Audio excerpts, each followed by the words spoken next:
Hey everyone, it's Matt aka Tech Ranger, and today we're going to be taking a look at Movement and Behaviors Enhanced 2.0. And if you're familiar with this movement right here, that is because that is the basic movement where you're moving side to side. It's a little analog, but you may even notice a difference here when I'm moving back and forth and I'm stopping. But with this mod, you can move all around and it looks a little bit more natural than it was before. But there is a little bit of a learning curve with getting this mod installed and then setting it up so you don't become frozen in time. So if you're curious about this mod, or maybe you're not sure what to do after you install it, feel free to stick around and leave a like down below if you get some value out of this video, and leave a comment if you have any questions.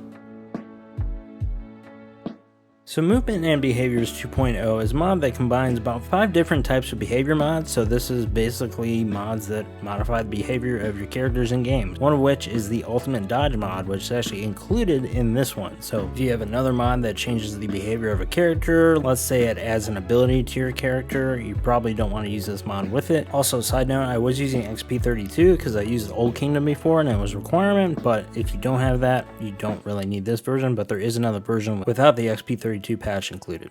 Now once you install this mod and load up a game, it is going to unequip all of your armor. So first things first, you want to re-equip all your armor and then you can set up the mod. I would recommend doing this, especially if you have other armor mods installed, but for this example, we're just going to go in with no armor. After that, you want to go over to your spells and go to all, and then go down to this Ultimate Dodge mod configuration. Once you do that, go ahead and use the spell and then this menu will pop up. You're going to want to look through all of the options and select at least one thing. If you don't want something enabled, you can go back and re-enable it or disable it. You just need to select something for every one of these slots. Now the sneak style is basically just 2 different types of sneaking. This is style 1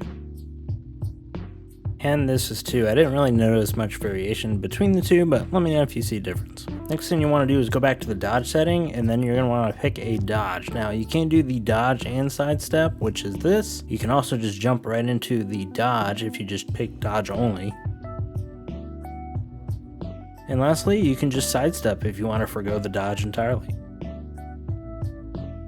Now everything here is pretty self-explanatory. Just go through the motions, pick one of the options, and then you can see how these things feel. There are certain options like invincible frame, which is what happens when you're actually dodging and if you're going to get hit or not. When you're dodging, you're not going to get hit if you have the invisible frame on. If you have it off, you're going to get hit. And this can also be done with the AI in the game as well. And you can change the timing, which again, you do want to pick at least one setting here. That way your character doesn't freeze when you try to go into a dodge. Just something to do with the mod. Now you can use a spell to actually uninstall the Ultimate Dodge mod. However, if your game is already messed up, as in you're already freezing when you're jumping or trying to roll around, it's still going to be messed up if you try to uninstall it. So I would maybe do this on a different save and just see if it works before you actually start playing with it. The other cool thing about this mod is that it increases the attack time and the block speed of your character as well, which is pretty neat.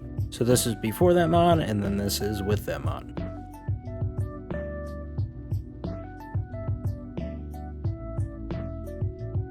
That's about it. I just want to make a full video on this one so you can see everything in its entirety rather than just as a YouTube short. So let me know if you have any questions down below, and let me know if you're using this mod. And I'll see you all in the next one.